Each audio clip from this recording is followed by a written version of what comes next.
자, 그러면 이번 시간에는 위법성과 관련돼 가지고 이거 뭐야? 잠깐만요.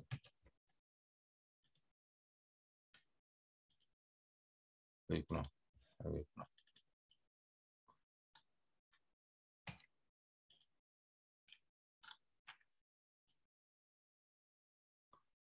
자, 보이죠? 자, 이번엔 이제 위법성 파트와 관련된 우리가 이제 구성 요건론과 관련된 쟁점들은 다 봤고 위법성 파트와 관련된 쟁점을 보는데 결국 우리가 구성 요건에 해당하는 행위가 있다. 자, 그러면 당연히 위법성이 인정되는 거예요. 그렇기 때문에 이 두 개를 함께 놓고 봤을 때, 두 개를 함께 놓고 봤을 때 우리가 불법이라 한다. 결국 이 불법의 실질을 결과 반가치와 행위 반가치로 평가했을 때 이 결과 반가치를 상쇄시키는 객관적 정당화 요소가 필요하고 그다음에 행위 반가치를 상쇄시키는 주관적 정당화 요소가 당연히 필요한 겁니다. 즉 이렇게 구성요건에 해당하는 행위는 당연히 위법성이 인정되기 때문에 두 개를 합쳐서 우리 불법이라 할 때 불법의 실질은 이 불법의 실질 불법의 실질인 결과반가치, 행위반가치를 상쇄시킬 때 객관적 정당화 요소가 인정되고 주관적 정당화 요소가 인정될 때 이때만이 우리가 구성요건에 해당하더라도 위법성을 조각시킨다고 보는 겁니다. 자, 이게 위법성 조각 사유의 기본적인 구조예요. 그렇기 때문에 여러분들이 제가 뭐 기본 수업 시간에도 얘기하지만은 객관적 정당화 요소가 있고 주관적 정당화 요소가 있어가지고 결과반 가치가 탈락되고 행위반 가치가 탈락됐다. 그러면 결과반 가치 행위가 탈락되면 이건 불법이 탈락된 거기 때문에 위법성 조각 사유가 아니라 불법 조각 사유라고 얘기해야 되는 거 아니냐. 근데 그건 아니라 그랬죠. 결과반 가치, 행위반 가치는 불법의 실질일 뿐이고 불법의 형식은 어디 있어요? 불법의 형식은 구성 요건에 해당한다고 하는 사실 자체가 구성 요건에 해당한다는 사실 자체가 불법의 형식이기 때문에 불법의 실질은 날라가도 불법의 형식이 남기 때문에 구성 요건에서는 그대로 남는다는 겁니다. 그래서 우리가 그런 경우에 불법의 실질을 날리면은 구성 요건은 남지만은 위법성만 조각시키는 위법성을 조각시키는 것으로 판단한다. 그런 의미에서 우리가 위법성 조각 사유로 판단한다. 그렇게 얘기한다 했습니다. 자, 그렇기 때문에 여기서 보면은 자, 이렇게 객관적 정당화 요소가 있어서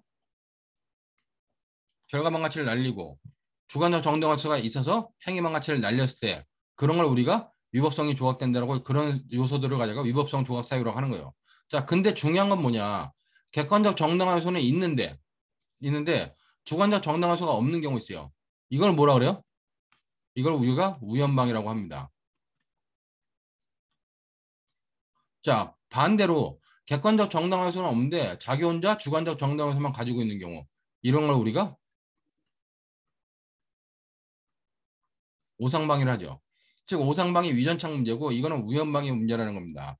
자, 근데 이제 이와 관련돼 가지고 이 객관적 정당화 요소가 있냐 없냐 이건 어디 나와요?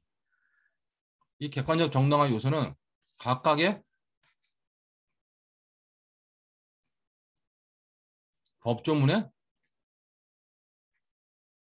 설명된다는 겁니다. 즉 21조 1항에서 뭐라 그래요? 자기 또는 타인의 법익에 대한 현재의 부당한 침해가 있는 상황에서 방어하기 위한 행위로서 상당성이 있는 경우 그 경우가 객관적 정당화 요소가 인정되는 겁니다. 그 다음에 22조 1항에서 자기 또는 타인의 현재 자기 또는 타인의 법익에 대한 현재의 위난이 있는 상황에서 뭐 상당한 이유가 있는 경우 그 다음에 22조 23조 1항에서 법정 절차에 의해서 청구권을 보존하기 불가능한 상황에서 청구권 보존이 불가능한 상황에서 실행 불능 또는 실행 곤란을 피하기 위한 행위로서 상당한 이유가 있는 경우 그때 객관적 정당 요소가 인정되는 거죠. 그 다음에 24조에서 뭐요?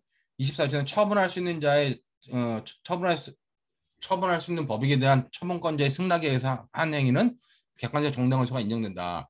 이거는 각각 위법성 조각 사유의 기본적인 어떤 그 개별 내용들에서 배운다는 겁니다. 근데 이런 기본적인 내용들을 파악하기 전에 주관적 정당화 요소도 당연히 필요하다고 봐야 돼요. 이 주관적 정당화 요소가 필요하냐 필요하지 않느냐 논의가 있다는데 논의는 없습니다. 지금은 당연히 필요하다고 보는 거예요. 그렇기 때문에 주관적 정당화 요소가 당연히 필요하다고 보고 그렇기 때문에 주관적 정당화 요소를 논할 때 여러분들 강의 교환해 보는 것처럼 첫 번째가 이 주관적 정당화 요소의 의의 이게 뭐냐. 결국 위법성 조각 사유를 인정하기 위한 주관적 측면을 주관적 정당화 요소라고 한다. 써 있지만 실제로 주관적 정당화 요소라고 하는 불법의 실질 중 행위 방가치를 상쇄시킬 만한 상쇄시킬 수 있는 요소를 주관적 정당화 요소라 한다. 이렇게 써도 된다는 겁니다. 그리고 두 번째 관련돼 가지고 주관적 정당화 요소의 필요성. 필요성에서 논의가 있다는데 지금은 논의가 없어요. 필요성은 당연히 필요하다는 겁니다. 당연히 필요함. 이게 뭐 통설과 판례 입장이에요. 불효서를 주장하는 사람 없습니다. 그렇기 때문에 중요한 거는 의의나 필요성보다는 자 그러면 주관적 정당화 요소의 내용이 뭐냐.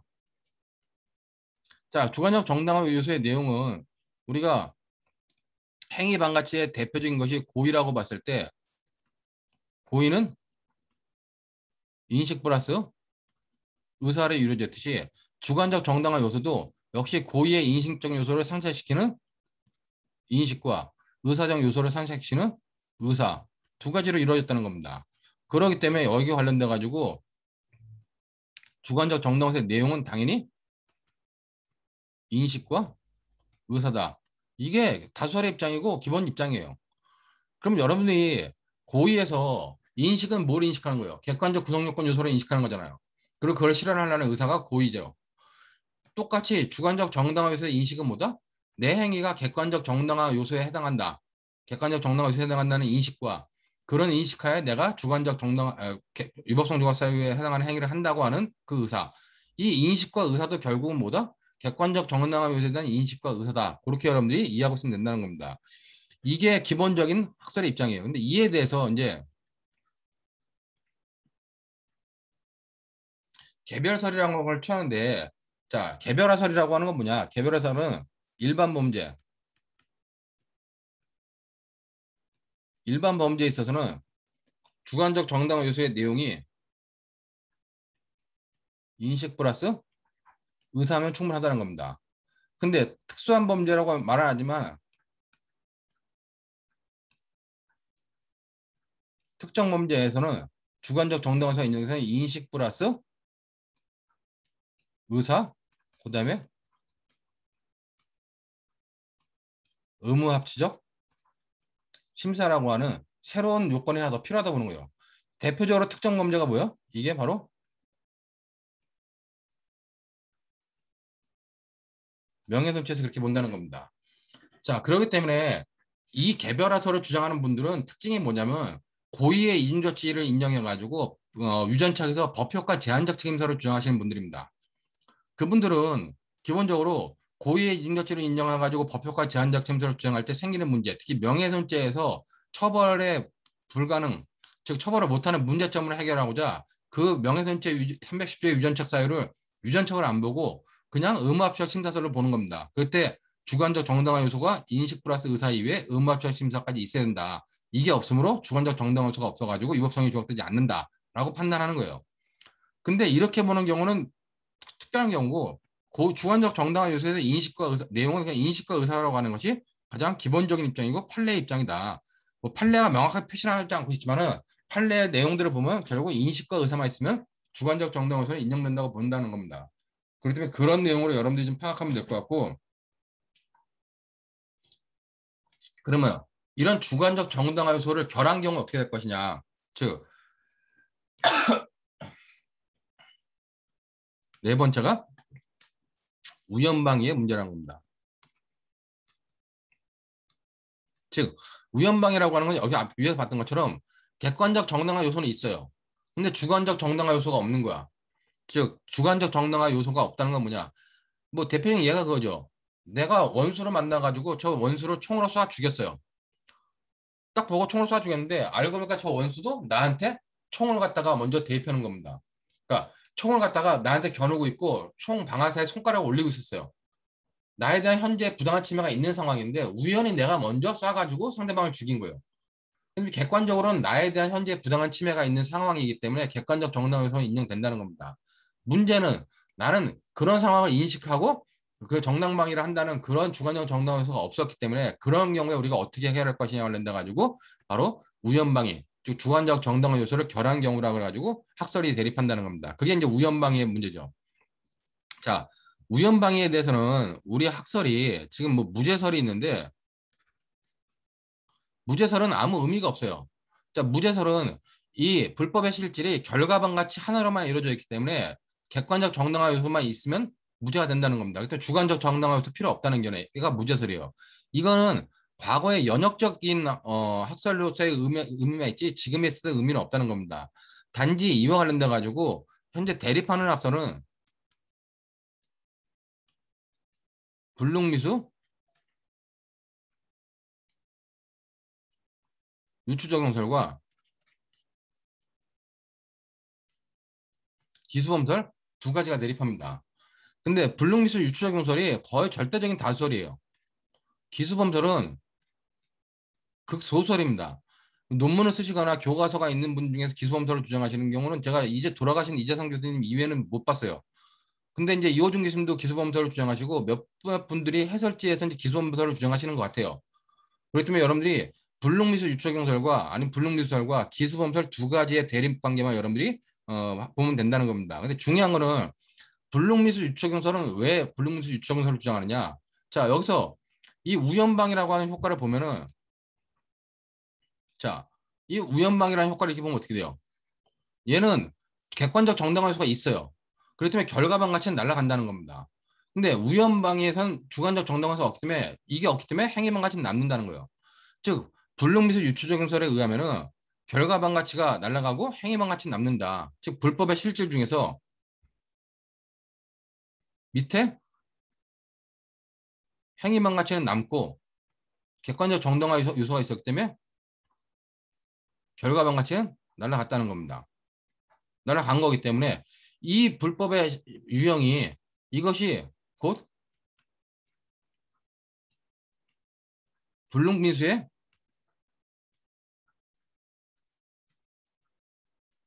불법의 실질과 동일하다. 그렇기 때문에 불능미수의 법적 효과인 임의적 감면을 갖다가 그대로 갖다가 적용하자. 유추적용하자는 겁니다. 왜? 피고인한테 유리하기 때문에. 그렇기 때문에 불능미수의 불법의 실질과 동일하기 때문에 불능미수의 법적 효과만 이걸 불능미수라고 하는 게 아니라 불능미수의 법적 효과만 갖다가 쓰자는 겁니다. 그게 불능미수 유추적용설의 입장이에요. 자, 이에 대해서 기수범설은 행위방 가치는 남는다. 그래. 주관적 정당화가 없었기 때문에 행위방 가치는 남는다. 자, 근데 결과방 가치는 완전히 떨어지느냐? 떨어지는 게 아니라는 겁니다. 왜냐면은 법익 침해에 대한 결과 발생의 위험성이라고 하는 거, 위험성이라는 게 조금 남아있지 않았냐. 자, 이것이 결과방 가치는 남기 때문에 전체가 떨어지는 것이 조금 남기 때문에 이거는 그냥 기수범의 불법으로 봐야 되고 기수범의 불법으로 인정을 해야 되고 단 대부분 떨어져 나가지고 조금 남아있다 그래도 이걸 어떻게 기수범과 동일하게 처벌할 것이냐. 그렇기 때문에 기수범의 불법을 인정하지만 양형에서 감경해주면 된다. 이렇게 보는 게 기수범설의 입장이에요. 자, 근데 이와 관련돼 가지고 지금 국내에서 기수범설을 몇몇 주장하시는 분들은 불능미수범설에 관련돼 가지고 비판하는 것 중에서 만약에 행위자가 정당방위 우연방위 상황에서 피해자를 갖다 죽이면은 돼요. 근데 죽이려고 총을 쐈는데 피해자가 죽지가 않았어. 그럼 살인죄에 불능미수가 되고 살인죄 미수에 대해서 불능미수가 인정될 것이냐 해가지고 미수의 미수를 인정하는 문제가 있지 않느냐 하는 것들을 문제점으로 제기한다는 겁니다.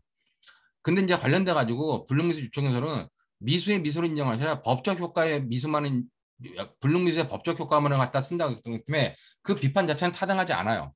근데 실제로 좀 전에 말한 비판을 문제화해서 시험 문제로 구성하고 있는 것이 있기 때문에 여러분들이 나중에 불능미수 유추경서를 따라가면 문제가 없겠지만 기수범서를 따라가면 문제가 없겠지만 불능미수 유추경설인 다수설 입장에서 따라가려면 어떻게 해요? 이걸 따라가려면 이 앞에 전제 조건으로 삼는 것이 만약에 이 문제가 그 구성요건적 착오가 같이 나온다.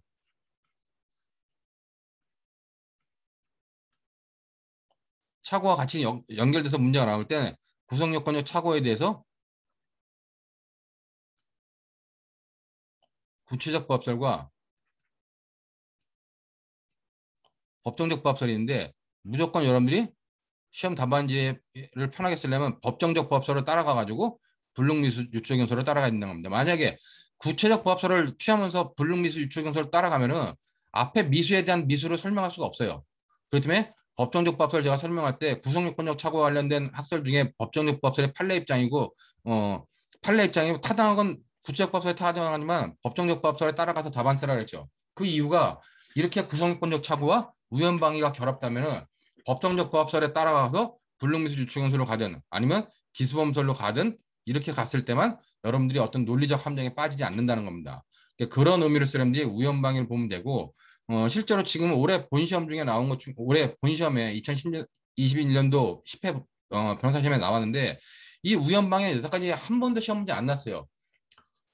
본시험에 한 번도 안 나왔고 작년 모의고사에 자꾸 한두 번 나오길래 이건 분명히 올해 본시험에 나올 거다 예상을 했고 작년 11기한테 100% 나오니까 무조건 이건 준비해라 했는데 다행히 나왔습니다. 그러니까 여러분들이 그거 관련된 내용을 보면 될 것 같고 이것이 이제 혹시라도 한 번 더 나온다면은 어떤 문제 유형으로 나오느냐 작년 올해 나왔던 문제 유형에 추가를 해가지고 불능미수의 불능미수의 불법의 실질과 동일하다고 했는데 그럼 불능미수 유추 적용서를 하면은 미수범 처벌 규정이 있을 때만 미수범으로 본다는 겁니다. 만약에 상해 행위가 아닌 폭행 행위로 갖다 구성을 하면 어떻게 해요? 우연방위의 상황에서 상대방을 상해에 입혔어요. 그러면 상해죄의 불능미수가 된다. 상해죄의 불능미수로서 임의적 감경을 한다. 이렇게 보면 되는데 만약에 우연방위 상황에서 폭행을 하면 어떻게 해요? 폭행죄는 미수범 처벌 규정이 없잖아요. 그럴 때는 미수범 처벌 규정이 없으면 어떤다? 그때는 무죄가 된다는 겁니다. 자, 그렇기 때문에 여러분들 강의 교환 보시면은 69페이지 제가 견해들에 관련돼 가지고 무죄사 불능미수범 했는데 불능미수범서를 쭉 보면은 주관적 정당화소가 결여된 때는 불능미수에 관한 형법 제27조를 유추 적용하자는 입장이다 그랬습니다. 근데 만약 그 범죄의 미수범 처벌 규정이 없으면 어떻게 해요? 만약에 폭행죄 같이 미수범 처벌 규정이 없으면 그때는 그냥 아예 무죄가 된다고 보는 것이 이 불능미수 유추 적용설의 입장이라는 겁니다. 자, 그렇기 때문에 그런 것들을 보면 될 것 같고 아까 기수범설에 관련돼 가지고 기수범의 불법을 인정하되 양형에서 감경해주면 된다. 이건 이제 배종대 교수님의 견해인데 기수범설을 혹시 주장하게 되면 이 부분을 넣게 되면 가점 상황이 된다. 그런 의미로 여러분들이 뭐 문제들을 정리하면 될 것 같습니다. 자, 이렇게 여러분들이 정리를 하면은 뭐 우연방위와 관련된 케이스들은 뭐 충분히 다 이해할 수 있으리라 봐요. 자, 시간이 좀 남았으므로 기출 문제 하나 더 풀어보도록 하겠습니다. 자, 그 우연방위 관련된 문제로서 좀 전에 설명했던 부분인데 그 부분을 보고 올해 이제 변호사 시험에 처음으로 이제 우연방위가 나왔어요. 그 우연방위와 관련돼 가지고 요 부분을 갖다 여러분들이 잘 판단을 해야 됩니다. 여기 보면은 2010년도 변호사 시험 이문의 우연방위가 나왔는데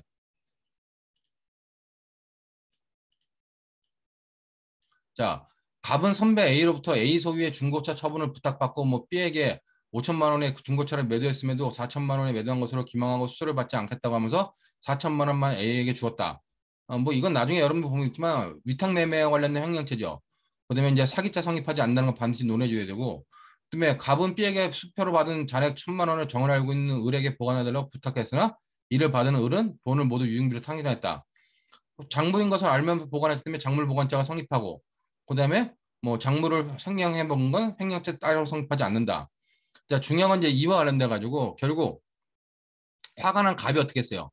갑이 자기가 횡령한 1천만 원을 갖다가 그 을한테 맡겼는데 을이 써버린 겁니다. 그렇기 때문에 을을 상해하기로 마음먹고 자, 여기 중요한 건 을을 상해하기로 마음먹고 을의 사무실 을의 사무실 문 밖에서 기다리다가 밤늦은 밤에 사무실 문을 열고 나온 사람의 얼굴을 가까이 3주의 치료를 요하는 상해를 가했어요. 자, 얘는 상해죄 구성권에 해당하는 겁니다. 그러나 곧 쓰러진 사람을 확인해 보니 그 사람은 을이 아니라 을의 사무실에서 강도를 하나오던 강도범 C였다는 거예요. 자, 이 부분이 바로 이제 우연방위 문제죠. 올해는 상해 행위로 나왔다는 겁니다. 그렇기 때문에 불능미수 유추경서로 가면 만약에 상해죄 불능미수로 보면 된다는 거예요. 기수범서로 가면 그냥 상해자가 성립하는데 나중에 양형에서 감경해 주면 된다. 이런 식으로 여러분들이 정리해 주면 된다는 겁니다. 자, 관련돼 가지고 여기 보면 이제 이거 밑에 해설이 있구나 우연히. 그럼 뭐 앞에 봤던 부분에 관련된 것들 해설 쭉 하겠습니다. 나중에 여러분들이 저기 어디야 횡령죄 가면은 위탁매매와 횡령죄가 나와요. 자, 위탁매매와 횡령죄는 본시험이라든가 모의시험에 잘 나왔던 부분입니다. 횡령죄와 관련돼 가지고 위탁매매가 왜 잘 나오냐? 자, 관련돼 가지고 갑이 을한테 매매를 갖다 부탁해요. 그래가지고 을이 만약에 병한테 매매를 했습니다. 자, 근데 얘는 실제로 5천만 원을 받고 팔았어. 근데 을이 갑한테는 5천만 원 받은 것 중에서 4천만 원만 주고 1천만 원은 자기가 먹은 겁니다. 어떻게 먹었냐? 갑이 어떤 물건을 팔아달라고 을한테 부탁했는데 그 을이 그 물건을 5천만 원에 팔아놓은 거예요. 그리고 갑한테 얘기했더니 4천만 원에 팔았다. 그리고 1천만 원은 자기가 가진 겁니다. 얘가 물건을 맡길 때 그 물건의 소유권은 갑한테 있고 물건을 판매한 금액도 역시 갑한테 소유권이 있는 겁니다. 을한테는 뭐요? 점유권만 있는 거죠.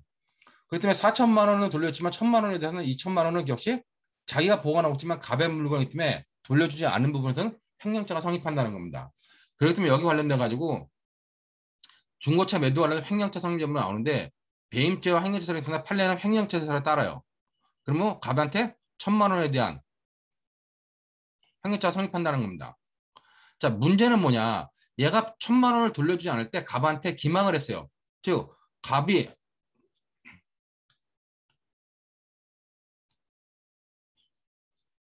우리 갑한테 말할 때 뭐라고 말했냐? 자, 기망을 한 거죠. 즉 4천만 원에 팔았다. 4천만 원에 매매했다고 기망을 한 겁니다. 자, 그 기망에서 갑은 어떻게 해요? 갑은 차고에 빠진 거죠. 4천만 원에 팔았구나. 차고에 빠지고 얘가 기망을 해가지고 얘가 차고에 빠진 겁니다. 근데 기망 행위도 있고 차고에 있었지만 실제로 갑이 1천만 원을 처분하는 처분행위라고 하는 건 없었다는 겁니다. 을이 그냥 자기가 가지고 있던 1천만 원을 자기가 횡령해 먹은 거죠. 그렇기 때문에 이 부분은 뭐다? 사기죄가 성립하지 않는다는 거예요. 그렇기 때문에 여러분들이 반드시 논해야 될 것 중에 하나가 만약에 이렇게 위탁매매가 나온다. 그럼 위탁매매가 나올 때는 반드시 논해야 되는 쟁점이 바로 횡령죄 성립 여부. 이걸 반드시 논해야 돼요. 이게 5점이라면 나중에 사기죄 성립 여부. 사기죄 당연히 성립하지 않아요. 사기죄는 별도로 사기죄 성립하지 않는데 이것이 5점이 배점되어 있다는 겁니다. 그렇기 때문에 위탁매매와 횡령죄는 반드시 두 가지 쟁점, 횡령죄가 성립하는 것 이외에 사기죄가 성립하지 않는다고 하는 쟁점을 반드시 언급해줘야 된다. 학생들이 위탁매매와 횡령죄 나오면 횡령죄가 성립하지 않는다. 이것만 논해주고 넘어가면 나머지 배점되어 있는 5점은 배점 못 받는 겁니다. 그래서 이런 의미로 여러분들이 이 쟁점을 갖다가 반드시 알아야 되고, 자, 이와 관련돼 가지고 기본적으로 제가 이제 맨날 얘기할 때 사기와 횡령이 경합하면 어떻게 해요? 사횡이라 그래가지고 횡령죄만 성립합니다. 사기와 배임행위가 성립하면 제가 옛날에 공부할 때 4배 4 해가지고 사기죄만 성립했어요. 근데 대법원이 전원책 판결을 바꿔가지고 이걸 상상적 경험을 바꿨죠. 그래서 상상적 경험으로 바뀝니다. 그러니까 이거는 뭐 두 문자 제가 이제 옛날에 공부할 때 두 문자 암기 방식으로 외웠던 건데 사기와 횡령이 사기와 횡령이 경합하면 횡령죄만 성립한다. 사기와 배임죄가 경합하면 상상적 경합이 된다. 이렇게 외워놨습니다. 근데 지금 이게 한 30년 지나도 그냥 이렇게 외우는데 단지 사횡횡 4배 4에서 4배 상으로 바뀌었다는 거. 근데 이제 이렇게 외우는 것도 중요하지만 사횡횡이 될 때 이 횡령죄만 성립하고 사기죄가 성립하지 않는다는 이 쟁점을 여러분들이 놓치지 말고 반드시 써주라는 얘기입니다. 여기 배점되어 있는 점수가 반드시 있기 때문에 그렇다는 얘기예요. 그다음에 첫 번째 위탁매매라는 횡령죄는 그 정도로 보면 될 것 같고 다음으로 이제 여기 보면 뭐 사기죄가 성립하지 않는다 당연한 거고 그다음에 C에 대한 상해죄와 관련돼 가지고 자 C에 대해서 이제 갑이 을이 이제 팔아먹으니까 을이 아니라 B가 자기가 맡겨놓은 1천만 원을 갖다가 소비해 먹었죠. B인가? A에게 아니네 이거 봐. C에 대한 그러니까 관련돼 가지고 갑이 그 을한테 돈을 맡겨놨는데 을이 써버렸습니다. 그래서 을을 침해하려고 이제 갔는데 결국 C라고 하는 강도가 맞은 거예요. 자, 얘 C가 뭐요? 이 C가 강도잖아요, 지금요. 자, 강도와 관련돼 가지고 상해죄 구성권 해당성. 강도에서 상해를 했기 때문에 갑이 C를 을로 잘못 알고 을에게 상해를 가한 것은 구체적 사실의 착오 중 객체의 착오에 해당한다. 그렇기 때문에 발생된 어느 학설에 하든 발생된 사실에 고의기술을 인정한다는 겁니다. 자, 그 때문에 관련돼 가지고 이러한 객체의 착오는 동기의 착오에 불과하여 고의를 조각시키지 않아야 한다. 즉, 이러한 객체의 착오는 동기의 착오에 불과하다. 이건 제가 입장에서 구체적 부합설의 입장에서 해설하는 겁니다. 제 입장에서. 그러나 여러분들이 여기다 쓸 때 구체적 사실의 착오 중 객체의 착오는 어느 학설에 의하든 그냥 고의 발생된 사실의 고의범을 인정한다 이렇게 써도 돼요. 자, 그렇기 때문에 갑에게 상해의 고의가 인정되고 타인이 C의 건강을 침해했으므로 상해죄의 구성권에 해당한다 이렇게 보면 되죠. 자, 그럼 상해죄 위법성이 조각되냐? 그랬을 때 이 갑은 C가 강도라는 것을 모르고 즉 주관적 정당 요소가 없이 행위한 거예요. 그렇기 때문에 위법성 조각을 위한 주관적 정당 요소의 필요성 여부가 나오는데 판례는 필요설의 입장이다 했는데 판례가 필요설의 입장이 한다는 건 이제 주장하지만은 실제로 불효설이 없다는 거죠. 지금은 불효설은 당연히 없고 필요설의 입장이라고 보면 돼요. 필요설의 입장이고 그럼 주관적 정당화에서의 결여와 그 효과 그래가지고 학설에서는 무죄설, 불능미수범설, 기수범설이 대립하는데 이게 다수설의 입장이다. 근데 이거는 이걸로 논의하든 기수범설의 입장으로 논의하든 어떤 것으로 논의해도 상관이 없다는 겁니다. 제가 때문에 제가 이제 저는 다수설에 따라가지고 다수설인 불능미수범설에 의하면 갑의 행위에 대해서 불능미수 규정을 곧바로 적용하여 갑에게 상해죄의 불능미수범이 성립한다고 본다. 이렇게 판단하는 겁니다. 근데 실제로 여러분이 답안 했을 때 이게 배점이 15점인가 10점 정도 10점 넘는 배점이었는데 이 답안 쓸 때 보면 구성요건 해당성 이거 이제 2점 정도 하고 상해죄 위법성 조각 여부 관련돼 가지고 이게 8점 정도 거예요. 이게 8점 정도라면 8점에서 뭘 써야 돼요? 주관적 정당화가 필요하다는 필요설 이거 2점밖에 안 돼요. 그럼 어디다 8점이 있어? 6점이? 이 학설 대립에다가 6점 정도가 배점돼 있죠. 그렇기 때문에 학설 대립에 대해서 여러분들이 이 불능미수범설, 기수범설의 내용을 쓰고 여러분들이 볼 때는 어느 학설이 타당하다 그래가지고 타당한 학설에 따라가지고 결론을 맺어주면 된다는 겁니다. 자, 이게 올해 시험 문제 나왔던 부분이고 뭐 시험 문제 나왔던 부분을 미리 예측했기 때문에 아마 무난하게 답안 썼을 겁니다. 11기들은. 그렇기 때문에 이 정도의 문제가 나왔다. 근데 이 문제를 보고 이제 중요한 것 중에 하나가 만약에 이 문제를 내가 또 낸다. 또 낸다면 어떻게 해요? 또 낸다면 이제 상해죄 구성 요건이 아닌 상해죄 구성 요건이 아닌 폭행죄의 구성 요건에 해당하도록 문제를 구성한다는 거예요. 자, 그럼 이 똑같은 케이스가 되면 폭행죄 구성 요건에 해당한다. 쭉 봐요. 그러면 나중에 가서 어떻게 해요? 불능미수범죄를 적용하면 어떻게 해요? 폭행죄는 미수범 처벌 중에 없으므로 다수설인 불능미수에 의하면 갑의 행위에 대해서는 갑의 행위에 대해서는 갑의 행위에 대해서는 미수범 처벌 규정이 없으므로 갑에게 상해죄가 아니라 그냥 무죄가 성립한다. 이렇게 본다는 거죠. 자, 그런 의미로서 여러분들이 만약에 불능미수범죄를 주장하게 되면은 그렇게 볼 수밖에 없다는 겁니다. 그렇기 때문에 폭행죄 구성 요건으로 시험 문제를 내시고 싶은 분들은 누구겠어요? 기수범죄를 주장하시는 분들은 이런 식으로 나중에 폭행죄 구성 요건으로 시험 문제를 낼 수 있다는 겁니다. 그렇기 때문에 여러분들이 폭행죄 구성 요건으로 시험 문제 나온다. 그럼 차라리 불능미수범죄를 주장하지 않고 기수범죄를 주장해가지고 그냥 폭행죄의 기수가 성립하고 양형에서 감경해주면 된다라는 쪽으로 답안 작성을 해도 된다는 겁니다. 자, 이 부분에 대해서 여러분들이 무슨 말인지 이해되겠죠? 자, 그러고 나서 이제 밑에 부분은 뭐 아까 봤던 것처럼 간단한 부분입니다. 의뢰 제책 그래가지고 을은 뭐 작물 인정을 알고 보관했으면 작물 보관죄 성립하고 그다음에 관련돼 가지고 그 유흥비료 탕징한 부분은 보관 중인 작물을 유흥비료 탕징하는 건 불가벌적 사유행위로서 폭력적 성립하지 않는다. 그런 의미로 여러분들이 논점을 보아주면 될 것 같습니다. 요게 올해 나왔던 변시의 기본적인 문제예요. 자, 그렇기 때문에 이제 변호사 시험에 이 정도 나왔었는데 그동안의 모의 시험에 관련돼 가지고는 작년 모의 시험에 이상하게 우연방해가 2번이나 나왔어요. 그러니까 작년에 시험 나온 문제는 요 사실관계를 보면서 아까 봤던 것처럼 우연방해와 오상방해는 결국은 뭐예요?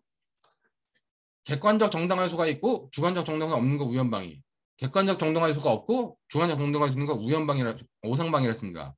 이게 작년 모의 시험에 나왔던 부분인데 이거는 작년에 나왔던 부분에 관련돼 가지고 여러분들이 한번 풀어보세요. 이건 따로 뭐 제가 풀어드릴 필요 없이 여러분들이 한번 읽어봐도 충분한 부분이기 때문에 아 이렇게 우연방이와 오상방이가 혼용해서 나올 수도 있구나.